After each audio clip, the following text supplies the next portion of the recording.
Ramanandi electric shop.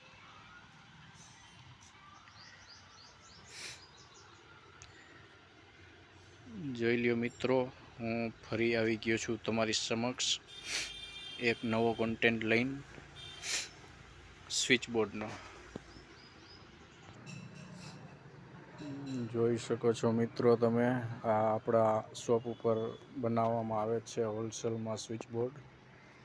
આને કહેવામાં આવે છે 2+2 સ્વિચ બોર્ડ, એટલે કે 2 સ્વિચ અને 2 સોકેટ હશે. આમાં આપણે અહીં રેડીમેડ કરી અને હોલસેલમાં દુકાને આપણે હોલસેલનું કામ કરીએ છીએ મિત્રો. તમે જોઈ શકો છો ક્વોન્ટિટી.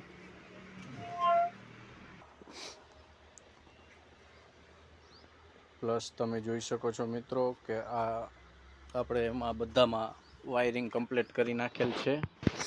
તો હું તમને દેખાડી દઉં કે આનું વાયરિંગ કઈ રીતે થશે. માઇનસ પ્લસ આ અર્થિંગ છે મિત્રો, તમે જોઈ શકો છો. આ અર્થિંગનો વાયર છે જે ડાયરેક્ટ બહાર કાઢી નાખવામાં આવેલો છે. આ છે પાવરનો વાયર અને અહીંયાથી આને કનેક્શન મળેલ છે મિત્રો. તમે જોઈ શકો છો અર્થિંગ અને પાવર. જોઈ શકો છો મિત્રો તમે કેટલી બધી ક્વોન્ટિટીમાં માલ પડ્યો છે આપણા શોપ ઉપર.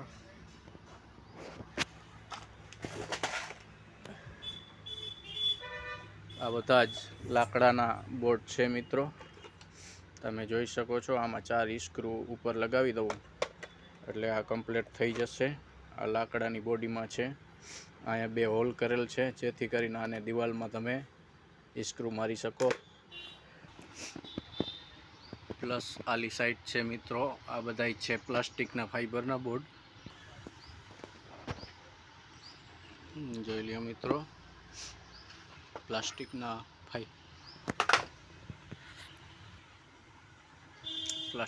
ફાઈબરના બોર્ડ.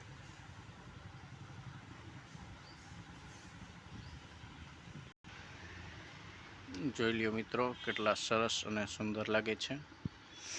એટલે આ પ્લાસ્ટિકના ફાઈબરના બોર્ડ છે આપણી પાસે. તે પછી 2+2 પછી અહીંયા પડ્યા છે મિત્રો 3+3. જો આને હજી આપણે વાયરિંગ કરી નથી.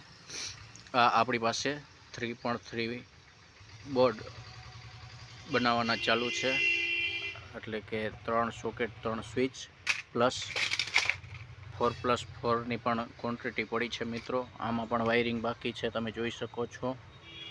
આ 4+4 બોર્ડ છે, એટલે કે 4 સોકેટ 4 સ્વિચ અને એનો માલ પણ અહીંયા બનવા માટે રેડી છે. પ્લસ આ છે મિત્રો એમના બેક સાઈડના જે ઢાંકણા છે, 3+3ના છે, 2+2ના છે, 4+4ના છે. અને આ છે આપણા લાકડાના જે બોર્ડ છે એના નીચેના ડગરા છે મિત્રો, તમે જોઈ શકો છો. કેટલી બધી સ્વિચની ક્વોન્ટિટી પડી છે મિત્રો. આખો કટ્ટો ભરેલો છે. આમાં સોકેટ છે મિત્રો, આમાં એના નટ બોલ્ટ સ્ક્રૂ બધું વગેરે પડ્યું છે.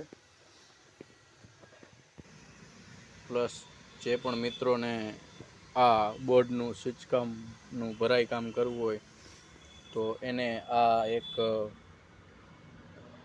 ચાર્જેબલ ડ્રીલ છે એ લઈ લેવી, એટલે જેથી કરીને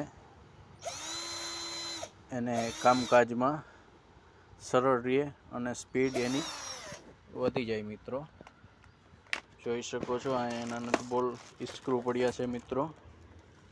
અને બસ આવું જ નાનું મોટું કામકાજ છે અમારું.